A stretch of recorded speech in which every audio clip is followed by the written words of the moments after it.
A'udzubillahi minasyaitonirrajim. Bismillahirrahmanirrahim. Assalamualaikum warahmatullahi wabarakatuh. Alhamdulillahirabbil alamin.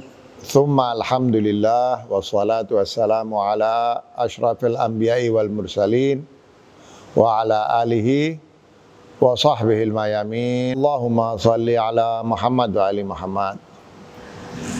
Sekali lagi alhamdulillah akhirnya kita bertemu di pengajian malam ini di Masjid Lazuardi di wilayah Cinere untuk memulai satu seri pengajian yang saya beri judul Beragama dengan Ihsan. Nanti saya akan jelaskan kenapa saya ambil judul Beragama dengan Ihsan.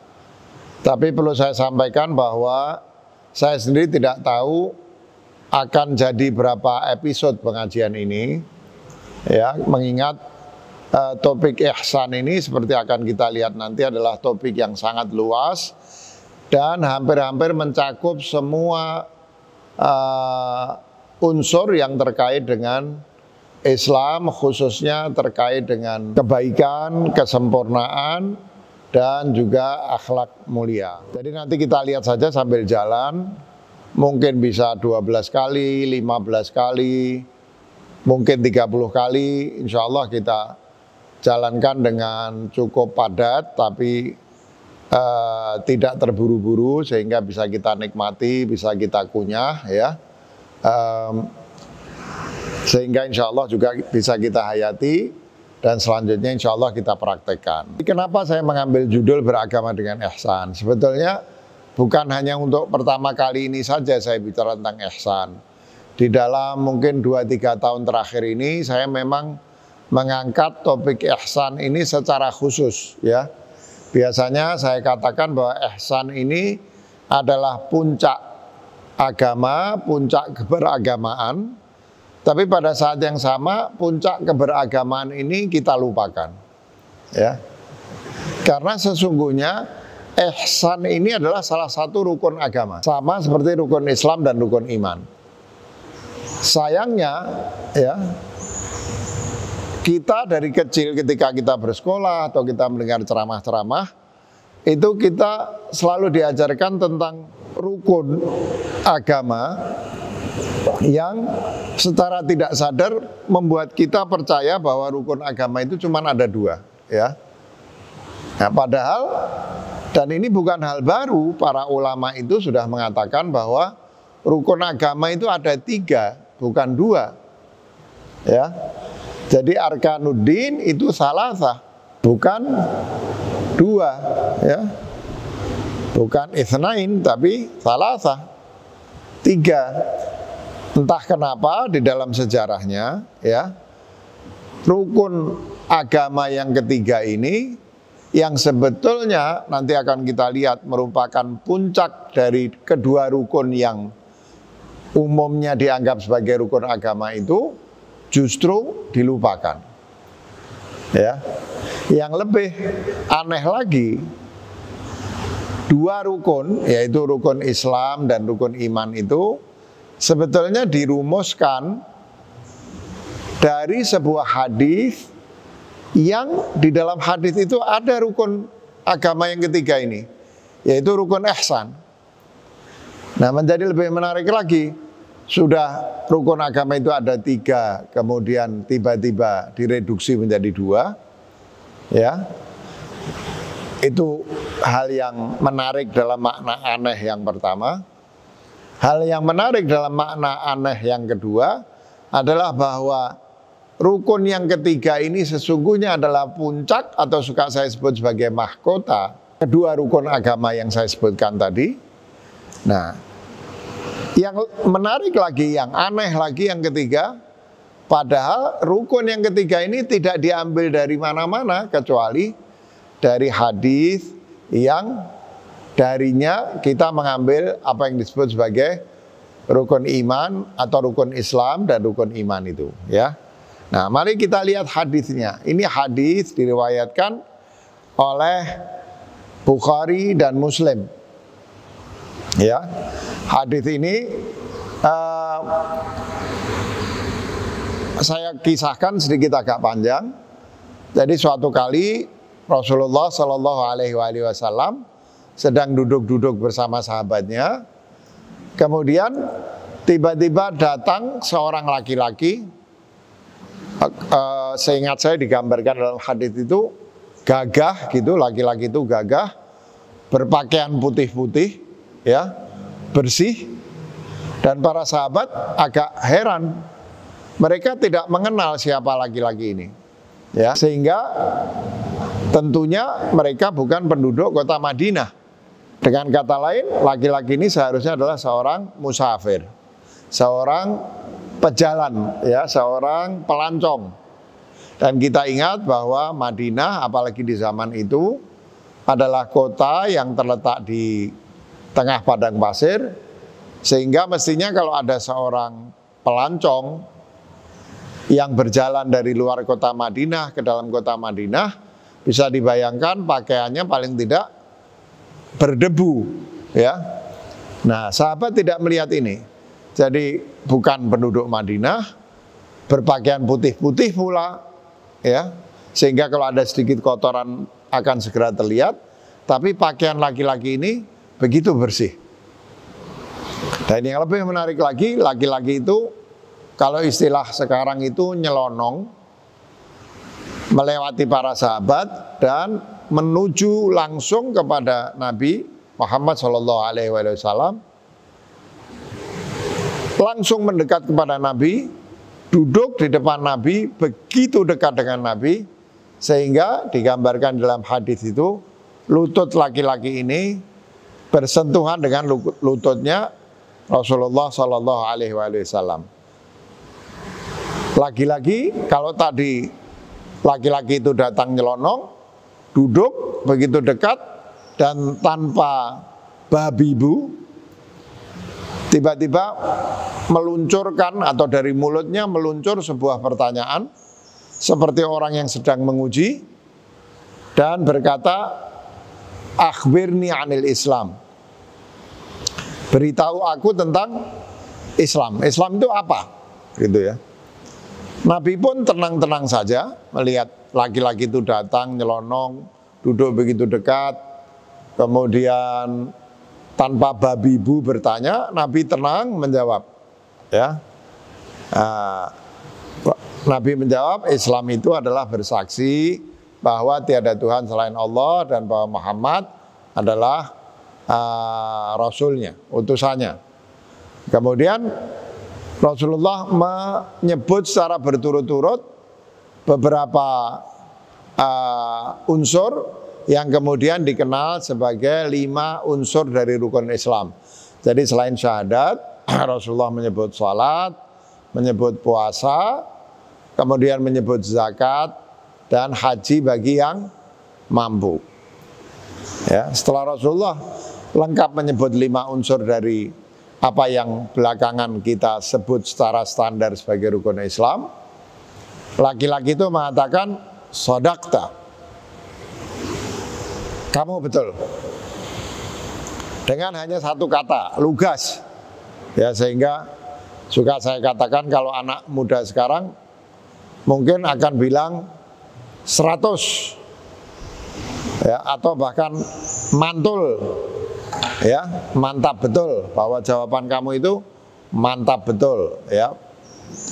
Nah, begitu dia mengatakan sodakta, dia mengatakan juga, melanjutkan dengan berkata, fa akhbirni anil iman. Sekarang coba kamu sebutkan, kasih tahu saya iman itu apa. Rasulullah dengan tenang menjawab dan mengurut 6 unsur apa yang sekarang disebut sebagai rukun iman, satu demi satu, yaitu percaya kepada atau iman kepada Allah SWT, iman kepada kitab-kitab Allah SWT, iman kepada nabi-nabi, iman kepada para malaikat, iman kepada para nabi-nabi, iman kepada qadha dan qadar, atau iman kepada hari akhir, dan iman kepada qadha dan qadar. Jadi itu yang akhirnya menjadi 6 unsur dari apa yang kemudian kita sebut sebagai rukun iman. Nah inilah yang selama ini dianggap sebagai rukun agama, yaitu rukun Islam dan rukun iman. Inilah yang diajarkan oleh guru-guru agama di sekolah-sekolah. Ya. Seolah-olah hadis tadi, kejadian tadi, laki-laki yang bertanya kepada Rasulullah itu berhenti di situ. Padahal sesungguhnya hadis ini belum berhenti di situ. Si laki-laki ini masih bertanya kepada Rasulullah. Pertama ketika Rasulullah selesai menyebut 6 unsur rukun iman itu, laki-laki ini berkata, sodakta. Sekali lagi, kamu benar. 100 atau mantul gitu ya. Nah setelah itu laki-laki itu belum beranjak dan tidak diam. Dia masih meluncurkan pertanyaan ketiga kepada Rasulullah Sallallahu Alaihi Wasallam, yaitu fa akhbirni anil ihsan. Sekarang beritahu, setelah kamu betul menjawab rukun Islam atau menjawab Islam itu terdiri dari apa saja, kamu betul menjawab iman itu terdiri dari unsur apa saja. Sekarang kamu kasih tahu saya, kamu jelaskan kepada saya apa itu ihsan. Maka Rasulullah Shallallahu Alaihi Wasallam menjawab dengan ihsan itu adalah apa? Anta budallah ka'annaka tarah wa in lam takun tarah fa innahu yarah. Ya, ihsan itu adalah beribadah. Nanti saya coba jelaskan secara lebih detail, saya coba tafsirkan sesuai apa yang saya ketahui, tapi sekarang saya terjemahkan dulu sesuai dengan terjemahan standar yang biasa diberikan oleh orang, ya. Rasulullah mengatakan anta budallah ka'annaka tarah, yaitu engkau beribadah kepada Allah seolah-olah dalam keadaan seolah-olah kamu melihat Allah Subhanahu wa taala.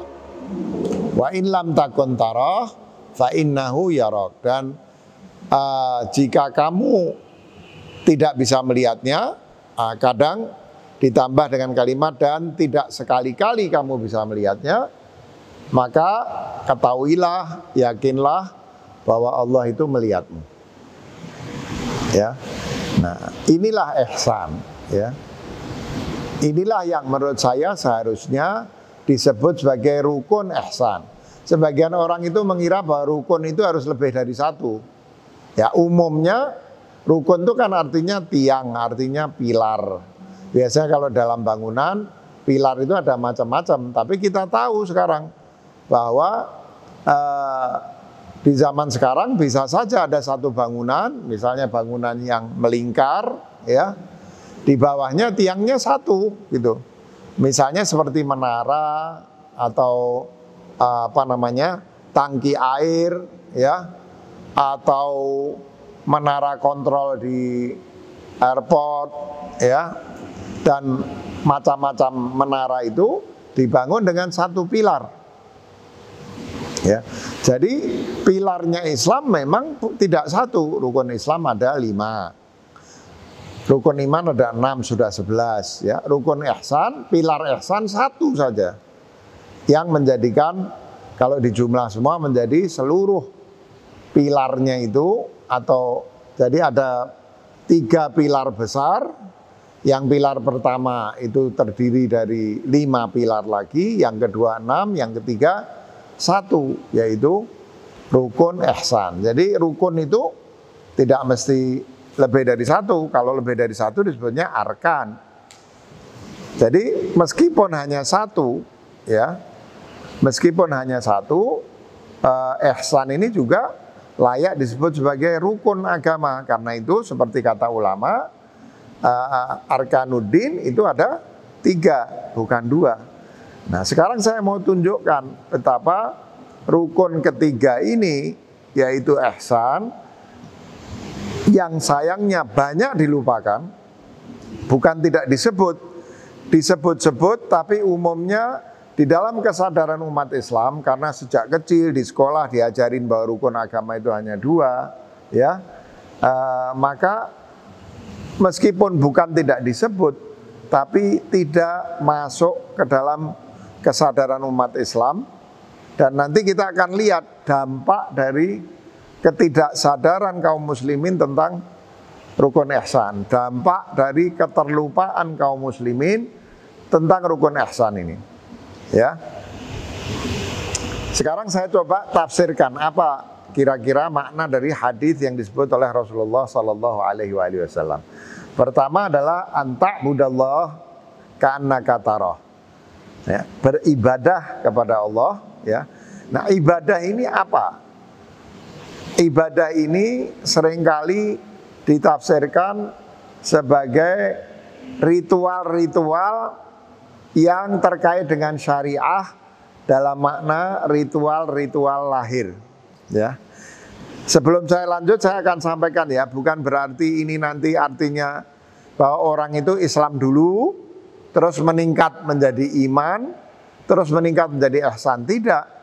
Tiga hal ini harus ada secara bersama-sama. Kita harus beribadah berlandaskan iman, dan ibadah kita yang berlandaskan iman itu ya selalu harus mencapai tingkat kesempurnaan ihsan. Itu yang dimaksud ya. Bukan selesaikan Islam dulu baru pindah ke iman kemudian meningkat ke ihsan. Tidak, kita sebagai muslim yang lengkap kita harus melakukan ibadah berlandaskan iman sehingga ibadah kita itu mencapai kesempurnaan. Itu yang dimaksud ya. Jadi tidak terpisah-pisah.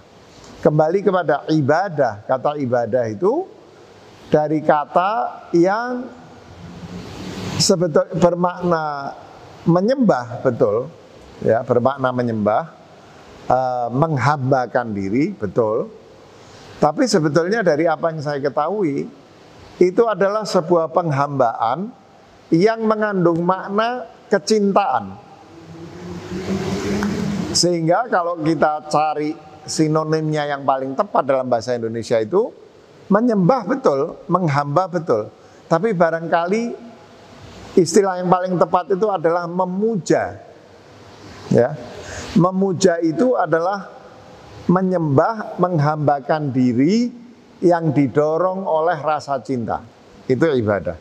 Makanya dalam pengetahuan saya yang terbatas, ketika Allah SWT menggunakan kata abad misalnya, yang suka diterjemahkan sebagai hamba, kadang diterjemahkan sebagai budak, sebetulnya Allah menggunakan kata-kata itu dalam makna yang mengandung pengertian cinta. Saya suka ngasih contoh ayat Al-Quran yang sangat indah ini, ya a'udzubillahi minasyaitonirrajim, ya ayyatuhan nafsul mutmainnah irji'i ila rabbiki radiyatan mardiyah fadkhuli fi ibadi wadkhuli jannati. Ya, wahai jiwa yang sudah mencapai tingkat tertinggi, tingkat ketentraman, kedamaian, ketentraman, ya, itu disebutkan irji'i ila rabbiki radiyatan mardiyah. Kepada Rabbmu, Rabb ini adalah pengasuh, pencipta yang mengasuhmu. Ya, jadi seperti ibu kita, irji'i ila rabbiki radiyatan mardiyah, dalam keadaan kamu senang untuk kembali, kamu rindu dan sudah lama ingin kembali, sehingga kembalinya kamu itu dengan penuh kebahagiaan dan kerinduan. Mardiyah, dalam keadaan yang mau kamu pulangi itu juga dalam keadaan senang dan rindu ingin menerimamu. Ya. Nah, ayat terakhirnya apa? Fadkhuli fi ibadi wadkhuli jannati. Yang separuh yang lain apa? Maka masuklah ke dalam surgaku. Nah, apa maknanya fadkhuli fi ibadi? Masuklah kamu ke golongan hamba-hambaku. Manusia kalau hamba itu maksudnya adalah seperti budak yang tidak bisa berbuat apa-apa, yang maknanya hanya hamba atau budak saja. Manusia sebelum mencapai nafsul mutmainnah, tanpa masuk ke surga pun dia sudah hambanya Allah. Jadi ketika disebutkan fadkhuli fi ibadi wadkhuli jannati, itu kalimat itu menggambarkan semacam imbalan kenikmatan dari kembalinya an-nafs al-mutmainnah itu kepada sumbernya, kepada Rabbnya, kepada Allah Subhanahu wa taala, yaitu apa? Imbalannya surga. Dan imbalannya fadkhuli fi ibadi, masuklah kamu ke golongan orang-orang yang aku cintai, itu maksudnya. Masuklah kamu ke dalam golongan kekasih-kekasihku yang mendapatkan limpahan cintaku. Ya. Kalau kita pelajari berbagai ayat Al-Qur'an, maka kita akan dapati bahwa ketika Allah SWT memasukkan kata yang berasal dari kata ain, ba, dal, itu maknanya mengandung kata cinta. Makanya saya suka memberi contoh juga, misalnya kekasih itu di dalam bahasa Arab, kekasih, perempuan yang dikasihi itu disebut sebagai ma'budah, perempuan yang kita sembah, tapi maksudnya perempuan yang kita cintai, perempuan yang kita puja. Kita puja artinya apa? Kita mau melakukan apapun untuk membahagiakan dia. Nah, jadi kata ibadah itu maknanya penghambaan, tapi bukan sembarang penghambaan. Penghambaan yang didorong oleh rasa cinta. Maka potongan yang pertama dari hadits ihsan itu anta'budallah, yaitu kamu memuja Allah, artinya menyembahnya dengan dorongan cinta, ka'annaka tarah, dalam keadaan kamu melihatnya. Kata sufi seperti Ibn Arabi misalnya, kata ka'annaka yang seringkali diterjemahkan sebagai seolah-olah kamu melihatmu, itu maksudnya benar-benar melihat. Benar-benar melihat, tapi kenapa dikasih ka'annaka? Karena melihat itu kan biasanya dengan mata fisik. Tapi karena ini kita nggak bisa melihat Allah SWT dengan mata fisik, maka disebut ka'annaka, seolah-olah kamu melihatnya dengan mata fisik, tapi kamu ngelihat benar, bukan kamu nggak ngelihat, ya. Nah, jadi memuja Allah dalam keadaan kamu melihat Allah. Jadi seperti kalau kita memuja kekasih, maka wajah kekasih itu apa? Terbayang-bayang di mata kita. Jadi potongan hadits al-ihsan itu artinya memuja Allah dengan penuh kecintaan, sehingga Allah itu selalu berada di dalam kesadaran kita, selalu terbayang-bayang di mata kita. Itu maksud potongan pertama dari hadits ihsan itu. Nah, hadits ini selanjutnya bunyinya begini: wa in lam takun tarah fa innahu yarak. Ya, arti pemaknaan biasa adalah dan jika kamu tidak bisa melihatnya, dan sudah pasti suka dikatakan dan tidak sekali-kali kamu bisa melihatnya, maka yakinlah bahwa Allah melihatmu. Saya perlu memberitahukan bahwa bukan berarti kalau ada penafsiran yang agak beda ini maka penafsiran yang standar itu keliru, bukan. Saya tidak mengatakan begitu. Seperti biasa ayat Al-Quran itu punya lapis-lapis makna, hadis juga punya lapis-lapis makna. Jadi tidak berarti satu tafsir itu menyalahkan tafsir yang lain, tapi beda cara pandangnya saja. Nah, kembali menurut Ibn Arabi, itu Ibn Arabi tidak mengubah sama sekali teks dari hadis itu, tapi beliau meletakkan titik atau koma di tempat yang berbeda. Jadi Ibn Arabi mengatakan apa? Ibn Arabi membacanya bagaimana? Beliau membaca bukan wa in lam takun tarah fa innahu yarak, tapi wa in lam takun tarah fa innahu yarak. Ya.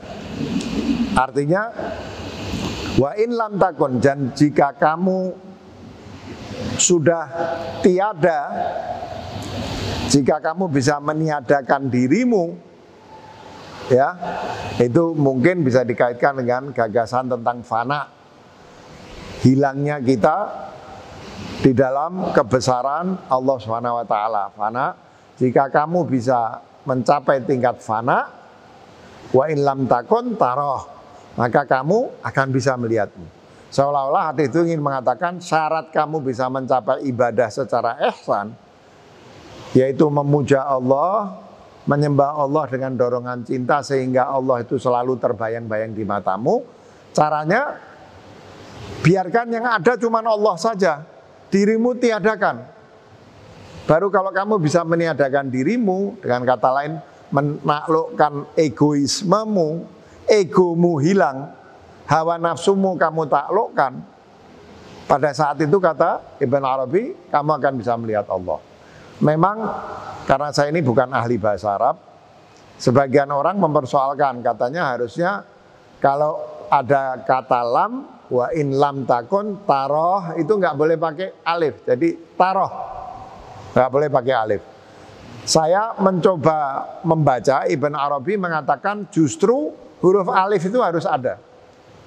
Dan kemudian memberikan alasan kenapa huruf alif itu harus ada. Kenapa tidak sesuai grammar wa in lam takun taroh, tapi tetap wa in lam takun taroh. Nah, saya mencoba membaca karena pertama saya bukan ahli bahasa Arab dan juga bukan ahli Ibn Arabi. Jadi saya sampai sekarang nggak ngerti.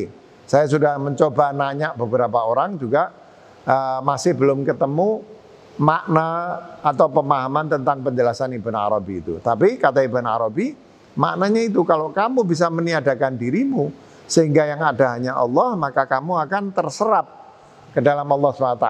Fana fillah, bahkan mengalami baqa, dan pada saat itu kamu bisa melihat Allah SWT. Ya, fa innahu yarah, dan bukan pada gilirannya Allah SWT selalu melihat kamu. Nah, kalau kita lihat ini, maka seperti kata para ulama, ya, khususnya kaum sufi, rukun ihsan ini bermakna sebetulnya adalah unsur cinta di dalam keberagamaan.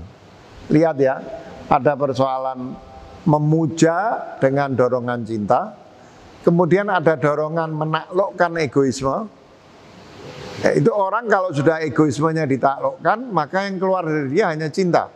Lawannya cinta itu apa? Lawannya cinta itu egoisme. Karena cinta itu apa? Cinta itu adalah memberi, ya, memberi, semangat untuk memberi dan membahagiakan yang lain. Bahkan untuk keperluan itu kadang-kadang dia mengorbankan diri. Ya, itu disebut sebagai cinta. Cinta itu bedanya sama nafsu apa? Nafsu itu kadang tampak seperti cinta, tapi kalau itu bermaksud untuk meminta dari objek itu namanya bukan cinta, itu nafsu. Cirinya cinta itu adalah kita memberi dan tidak meminta dari objek yang kita cintai itu. Artinya apa? Cinta itu lawannya egoisme.